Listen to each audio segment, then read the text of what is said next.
जय हिंद एवरीवन। स्वागत है आप सभी का आपके अपने एकमात्र भरोसेमंद यूट्यूब चैनल जी के जीएस के भंडार पर, जहां पर मैं आपको पर डे आरपीएफ कांस्टेबल और आरपीएफ एसआई के लिए बेहतरीन से बेहतरीन प्रैक्टिस सेट लेकर के आ रहा हूं, जो आपके एग्जाम के लिए सबसे ज़्यादा महत्वपूर्ण। और ये सारे के सारे प्रश्न हैं प्रीवियस ईयर के प्रश्न हैं, जो आपके एग्जाम के लिए सबसे ज़्यादा लाभदायक और फ़ायदेमंद होने वाले। तो इस प्रैक्टिस सेट को आप लोग पूरा कीजिएगा और प्रैक्टिस सेट को पूरा करने के बाद आपको अपना स्कोर है वो ईमानदारी के साथ कमेंट बॉक्स में शेयर करना है।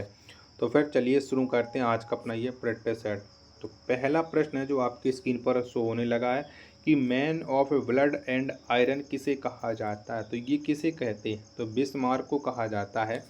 एक का जितने भी लोग ऑप्शन संख्या बी दे रहे हैं उन सबका ये राइट आंसर हो जाएगा। इसी तरीके के साथ आप लोग तेज गति के साथ कमेंट बॉक्स में आंसर देंगे और इस वीडियो को आप अपने दोस्तों के पास जरूर शेयर करते चलेंगे। तो दूसरा प्रश्न है आपके सामने कि हृदय से बाहर जाने वाली नलिकाओं को क्या कहा जाता है। तो क्या कहते हैं, तो हृदय से जो बाहर नलिकाएं जाती हैं उन्हें कहा जाता है धमनी। दो का जितने भी लोग ऑप्शन संख्या ए दे रहे हैं उन सबका ये राइट आंसर हो जाएगा।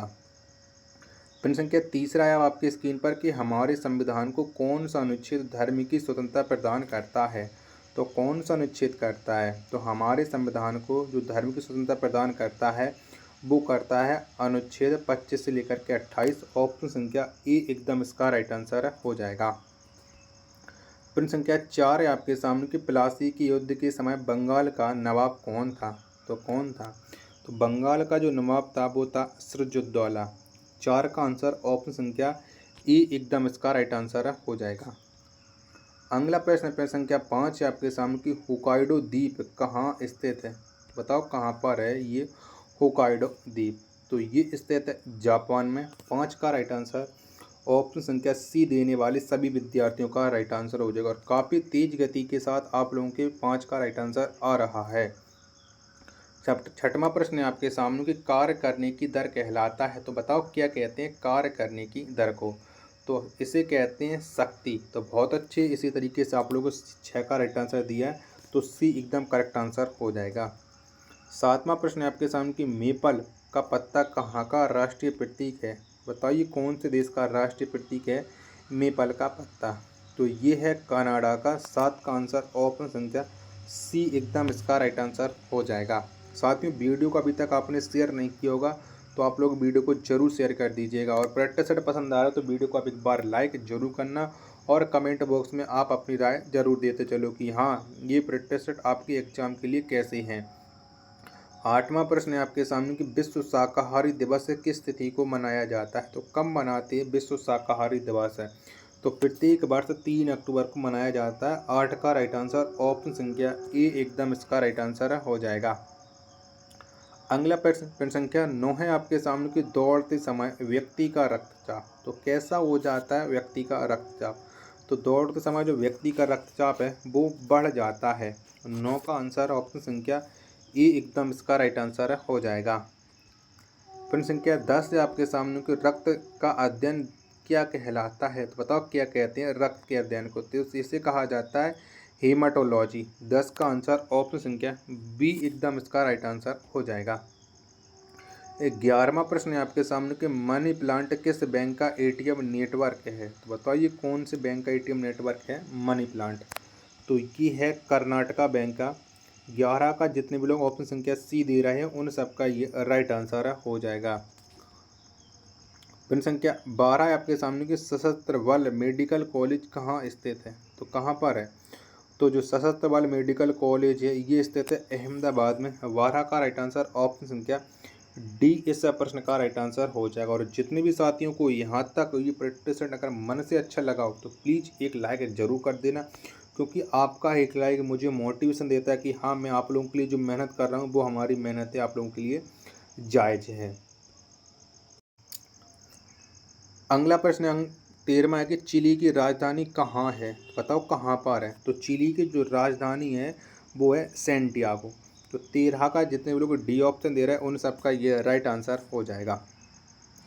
14वां प्रश्न है आपके सामने कि शब्द चक्कर किस खेल में प्रयोग किया जाता है। तो कौन से खेल में चक्कर शब्द का प्रयोग करते हैं, तो इसे करते हैं पोलो के खेल में। 14 का आंसर डी ऑप्शन देने वाले सभी विद्यार्थियों का राइट आंसर हो जाएगा। 15वां प्रश्न है आपके सामने कि राज्य लोक सेवा आयोग के सदस्य की नियुक्ति कौन करता है? तो बताओ किसके द्वारा ये नियुक्ति की जाती है? तो राज्य लोक सेवा आयोग के जो सदस्य की नियुक्ति होती है वो होती है ऑप्शन संख्या बी, राज्यपाल के द्वारा। 16वां प्रश्न है आपके सामने कि उर्दू साप्ताहिक अल हिलाल किसके द्वारा शुरू किया गया था? बताओ किसके द्वारा ये उर्दू का साप्ताहिक पत्र है इसे शुरू किया था? तो ये किया था मौलाना अबुल कलाम आज़ाद ने। 16 का आंसर ऑप्शन संख्या ए जितने भी अभ्यर्थी दे रहे हैं उन सबका ये राइट आंसर हो जाएगा। और बहुत से अभ्यर्थी क्या अभी तक उन लोगों ने चैनल को सब्सक्राइब भी नहीं कर रखा है, तो चैनल को आप लोग जरूर सब्सक्राइब कर लो।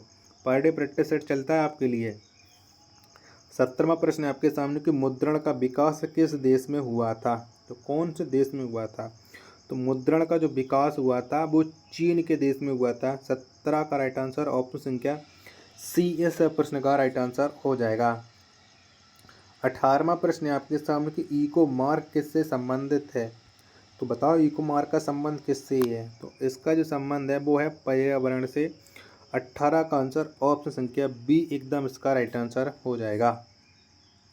19वां प्रश्न है आपके सामने कि सिकंदर और पोरस के बीच झेलम की लड़ाई कब हुई थी? तो बताओ कब लड़ी गई थी?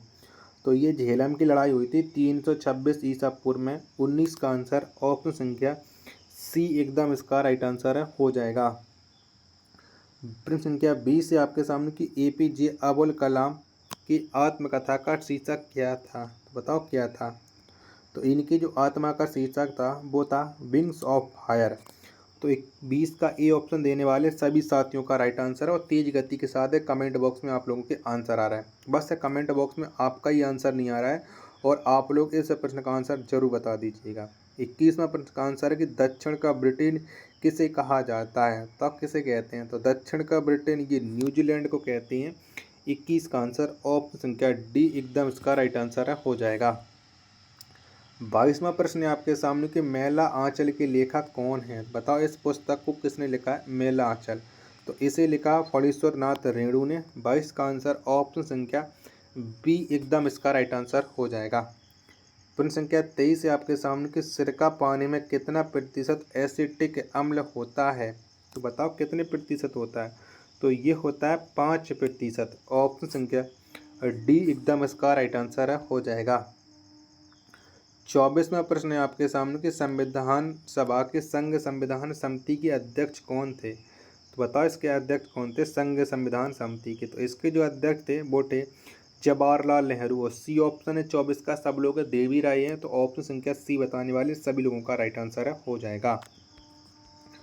प्रश्न संख्या 25 है आपके सामने कि इंटरनेट एक्सप्लोरर क्या है? तो बताओ क्या है? तो इंटरनेट एक्सप्लोरर ये एक वेब ब्राउज़र है। 25 का आंसर डी ऑप्शन देने वाले सभी साथियों का ये राइट आंसर हो जाएगा। साथियों अगर आपको ये प्रैक्टिस सेट यहाँ तक अच्छा लगा हो तो एक आप लोग लाइक ज़रूर कर देना।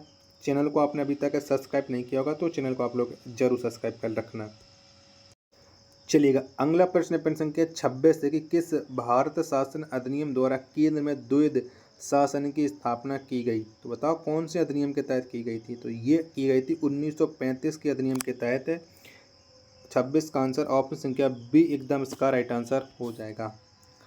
27वां प्रश्न है आपके सामने कि OCR का अर्थ क्या है? बताओ क्या है OCR का फुल फॉर्म, ये आपको बताना। तो ये है इसका ऑप्टिकल करेक्टर रिकॉग्नाइजेशन। 27 का आंसर ऑप्शन संख्या ए एकदम राइट आंसर हो जाएगा। 28वां प्रश्न है आपके सामने कि समय का अध्ययन क्या कहलाता है? बताओ क्या कहते हैं समय के अध्ययन को? तो इसे कहते हैं समय के अध्ययन को होरोलॉजी। 28 का आंसर डी ऑप्शन एकदम इसका राइट आंसर हो जाएगा। 29वां प्रश्न है आपके सामने कि हजरत बल दरगाह कहाँ है? बताओ कहाँ पर है?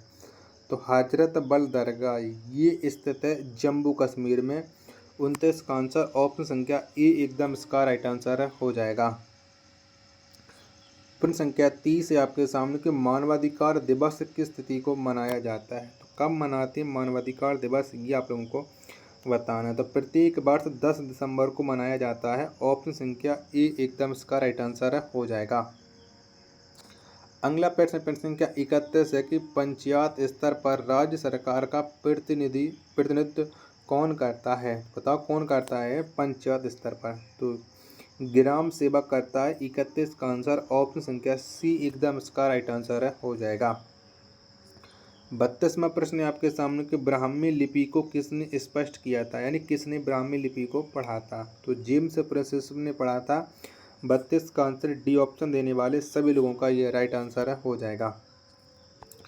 33वां प्रश्न है आपके सामने कि तडोबा बाघ आरक्षित क्षेत्र किस राज्य में है, बताओ कौन से राज्य में है। तो ये है महाराष्ट्र राज्य में। 33 का आंसर ऑप्शन संख्या सी एकदम इसका राइट आंसर हो जाएगा।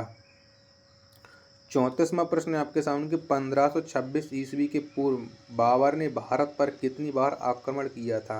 तो कितनी बार आक्रमण किया था 1526 के पहले। तो 4 बार किया था।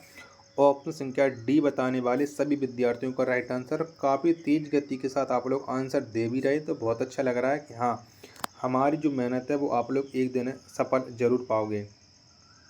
35वां प्रश्न है आपके सामने कि प्रथम गोलमेज सम्मेलन किसके कार्यकाल में हुई थी या किसके कार्यकाल में हुआ था।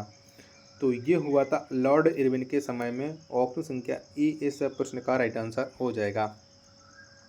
36वां प्रश्न है आपके सामने कि संविधान का कौन सा अनुच्छेद धन विधेयक से संबंधित है। तो कौन सा अनुच्छेद संबंध रखता है धन विधेयक से।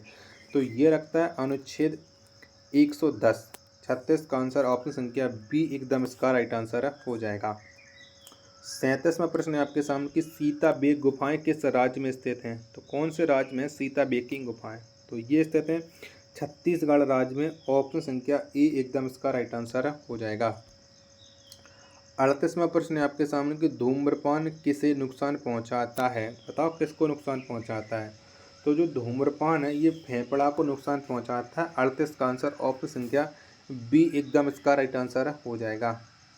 39वां प्रश्न है आपके सामने कवि बिहारी किस राजा के दरबारी कवि थे, बताओ कौन से थे। तो कवि बिहारी ये राजा जयसिंह के दरबार में रहते थे। 39 का आंसर ऑप्शन संख्या बी एकदम इसका राइट आंसर हो जाएगा। तो साथियों अगर आपको यहाँ तक प्रैक्टिस सेट पसंद आया तो वीडियो को आप एक बार लाइक जरूर कर देना। अभी 11 प्रश्न शेष रह गए, तो उन 11 प्रश्नों को आपको करके जाना है। अगर नहीं करके जाओगे तो समझ लेना आप अपना नुकसान ही कर रहे हो, क्योंकि मैं जितने प्रश्न लेकर के आता हूँ और उतने प्रश्न करा रहा हूँ जो आपके एग्जाम में सबसे ज़्यादा पूछे जाते हैं और जाते रहेंगे। चलिए अगला पहला प्रश्न है आपके सामने कि पीपल वृक्ष सबसे अधिक कौन सी गैस छोड़ती है, यानी पीपल का वृक्ष सबसे ज़्यादा कौन सा गैस छोड़ता है। तो ये ऑक्सीजन की गैस छोड़ता है। ऑप्शन संख्या सी एकदम इसका राइट आंसर हो जाएगा। दूसरा प्रश्न है आपके सामने कि मानव रक्त का पीएच मान कितना होता है। तो कितना होता है। तो ये होता है 7.4 मानव रक्त का पीएच मान। ऑप्शन संख्या सी एकदम इसका राइट आंसर हो जाएगा। अगला प्रश्न संख्या तीसरा है कि प्रथम एशियाई खेल में भारत को कौन सा स्थान मिला था। तो कौन सा स्थान मिला था। तो ये मिला था दूसरा स्थान। ऑप्शन संख्या बी एकदम इसका राइट आंसर हो जाएगा। चौथा प्रश्न है आपके सामने कि प्याज का खाद्य अंश कौन है। तो प्याज का हम कौन सा भाग खाते हैं। तो प्याज को हम खाते हैं तना। 4 का आंसर डी ऑप्शन इसका राइट आंसर हो जाएगा। पांचवा प्रश्न है आपके सामने कि आधुनिक परमाणु सिद्धांत का प्रणेता किसे माना जाता है। तो किसको मानते हैं। तो जॉन डाल्टन को माना जाता है। ऑप्शन संख्या ए एकदम इसका राइट आंसर हो जाएगा। प्रश्न संख्या छठवां है आपके सामने कि स्वर्ण को कौन सा अम्ल घोलता है। तो कौन सा अम्ल घोलता है। तो एक्वारिजा ये घोलता है। छठवां का जो राइट आंसर है वो ऑप्शन संख्या बी एकदम इसका राइट आंसर हो जाएगा। प्रश्न संख्या 7 है आपके सामने कि खट्टे फलों में कौन सा अम्ल पाया जाता है। बताओ कौन सा अम्ल पाया जाता है। तो खट्टे फलों में जो पाया जाता है वो साइट्रिक अम्ल पाया जाता है। ऑप्शन संख्या सी एकदम इसका राइट आंसर हो जाएगा। साथियों यहाँ तक अगर आपको प्रैक्टिस सेट पसंद आया तो प्लीज़ एक बार प्रैक्टिस सेट को आप लोग जरूर शेयर कर देना। आठवां प्रश्न है आपके सामने क्लोरोफ्लोरोकार्बन को किस नाम से जाना जाता है। तो क्लोरोफ्लोरो को जाना जाता है फ्लोरोन के नाम से। ऑप्शन संख्या ए एकदम इसका राइट आंसर हो जाएगा। नौवां प्रश्न है आपके सामने कि लखनऊ में 1857 की क्रांति का नेतृत्व किसने किया था। तो किसके द्वारा ये नेतृत्व किया गया था। तो बेगम हजरत महल ने किया था। लखनऊ में 1857 क्रांति का नेतृत्व। 9 का राइट आंसर ऑप्शन संख्या बी एकदम इसका राइट आंसर हो जाएगा। प्रश्न संख्या 10 है आपके सामने कि विश्व में सर्वाधिक भारी धातु कौन है, तो कौन सी है। तो सर्वाधिक जो भारी धातु है वो है ओस्मियम। 10 का आंसर ऑप्शन संख्या सी एकदम इसका राइट आंसर हो जाएगा। और अंतिम प्रश्न है आज के सेपरेटर सेट का कि भारत में चारों कोनों में 4 मठों को किसने स्थापित किया था। तो किसने बना मतलब इसकी स्थापना की थी। तो ये स्थापना की थी शंकराचार्य ने। 11 का राइट आंसर ऑप्शन संख्या डी एकदम इसका राइट आंसर हो जाएगा। तो साथियों यहाँ तक अगर आपको ये प्रैक्टिस सेट पसंद आया तो प्लीज़ आप लोग वीडियो को एक बार लाइक एक कमेंट और चैनल को सब्सक्राइब करना ना भूलें। मिलते हैं अपने नेक्स्ट प्रैक्टिस सेट में, तब तक के लिए धन्यवाद। जय हिंद मेरे प्यारे साथियों।